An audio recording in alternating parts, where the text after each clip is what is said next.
Mia had always lived a quiet, humble life. As a cleaner in a high-rise office building, she spent most of her days in the background, wiping down counters, vacuuming floors, and making sure the bathrooms were spotless. She had never really interacted with anyone in the office other than her fellow janitors and the occasional manager who would give her instructions. One chilly autumn morning, while cleaning the lobby, she noticed an elderly woman struggling with her groceries. The woman looked fragile, hunched over, and was on the verge of dropping everything. Without thinking, Mia rushed over to help.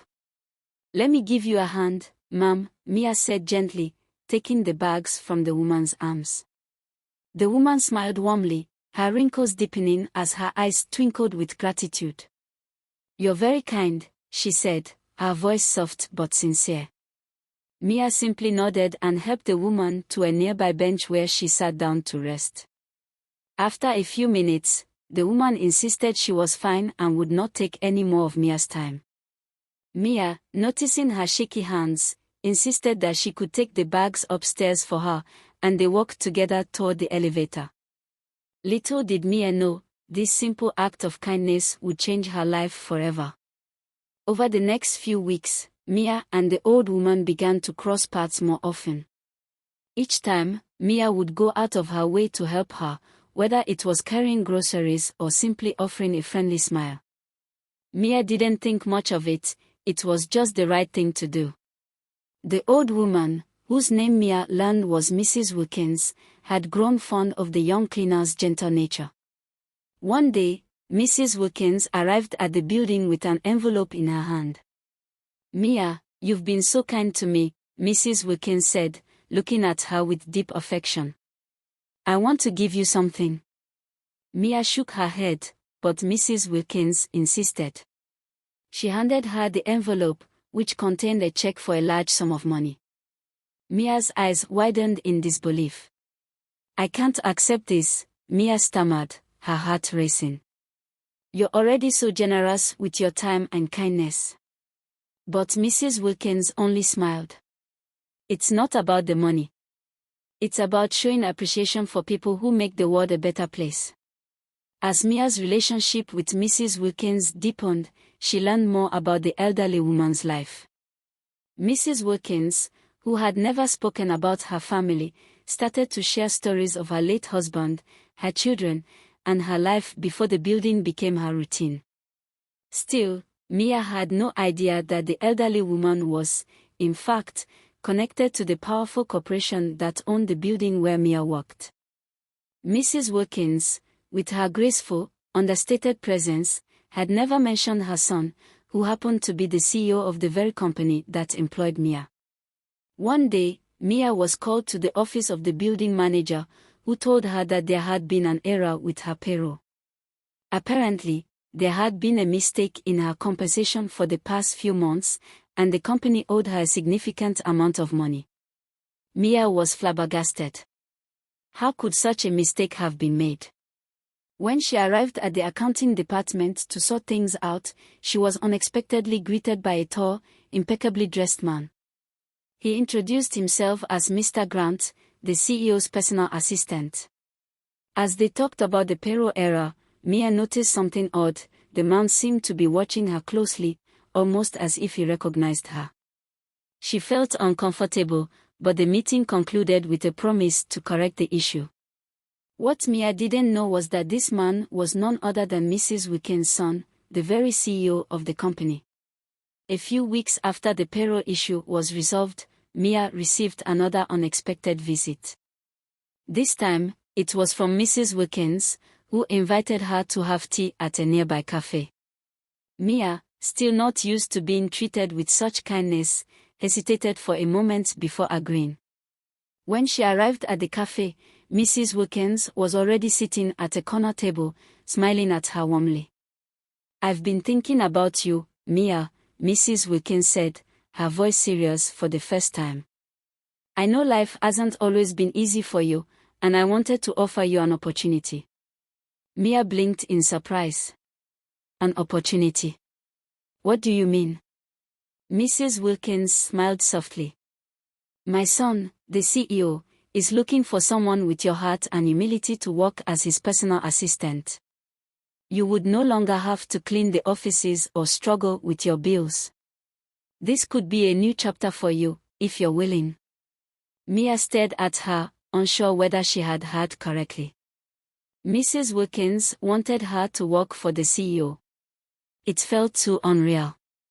The very next day, Mia received an official invitation from the CEO's office to meet with him. Her hands trembled as she prepared for the meeting. She had never been in such an environment: luxurious offices, high-end furniture, and the soft hum of business professionals buzzing around. When she finally entered the CEO's office, she was greeted by the tall man from accounting, Mr. Grant. "Please, have a seat," he said, offering her a chair. Mia did as instructed, her heart racing. Then, the door opened, and in walked the man who had, until now, seemed like an untouchable figure, the CEO, Jake Anderson. He was tall, handsome, and impeccably dressed. Mia's breath caught in her throat when she realized he was Mrs. Wilkins' son. Jake looked at her with a mixture of curiosity and seriousness. "Mia, it's a pleasure to finally meet you in person," he said. "My mother has told me a lot about you. You have an exceptional heart." The conversation quickly turned into an interview, and soon, Mia found herself in awe of the world Jake Anderson inhabited. The opportunity seemed too good to be true, and yet, she felt like it was meant to be. As Mia began working with Jake Anderson, she quickly realized how different life was at the top of the corporate ladder. The office was sleek, with floor-to-ceiling windows offering a stunning view of the city. Mia was given a private desk, a high-end laptop, and her own assistant to help her adjust to her new role. Despite all the luxury, she remained grounded, remembering her roots as a cleaner. Jake, who had always been focused on business, was impressed by Mia's humility and work ethic. He often took time to ask her how she was adjusting to the new role, and he seemed genuinely interested in her well-being. Mia's days grew busier, but she never lost sight of her humble origins. She was determined not to let the new job change her. But as her new life began to unfold, she noticed a change in the office dynamics. Many of her colleagues, who had once been distant, now treated her with an uncomfortable mixture of envy and admiration. Mia couldn't help but feel isolated at times. One day, during a lunch break, Mia found herself talking to Mrs. Wilkins again. The elderly woman had been quiet for a while, but now she seemed ready to share something important. "Mia," she said softly, "there's something I need to tell you. I didn't help you just because you were kind. I helped you because I saw something in you that reminded me of myself when I was younger. I saw someone who was overlooked, someone who deserved better than the life they were handed." Mia looked at Mrs. Wilkins, her curiosity piqued. "What do you mean?" Mrs. Wilkins sighed. "My son, Jake, he's brilliant. But he's lost something along the way. He's lost his connection to people. I wanted him to see that kindness and humility are just as important as business skills. I saw how he began to notice you, Mia. You're exactly what he needs." Mia's heart swelled with emotion as she realized the depth of Mrs. Wilkins' plan. She wasn't just giving Mia an opportunity, she was creating a bridge between her son and the world he had forgotten. Months passed, and Mia settled into her new life.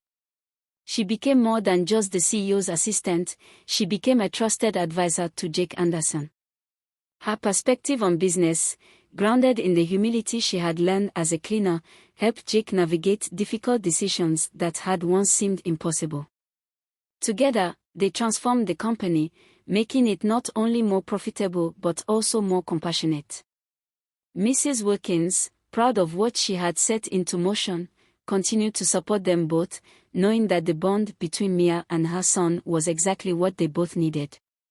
As the seasons changed, Mia no longer felt like the invisible cleaner. She had become a respected figure in the corporate world. And yet, despite her new status, she remained the same kind-hearted person who had once helped an elderly woman with her groceries. It was a reminder that sometimes, the smallest acts of kindness can lead to the biggest transformations.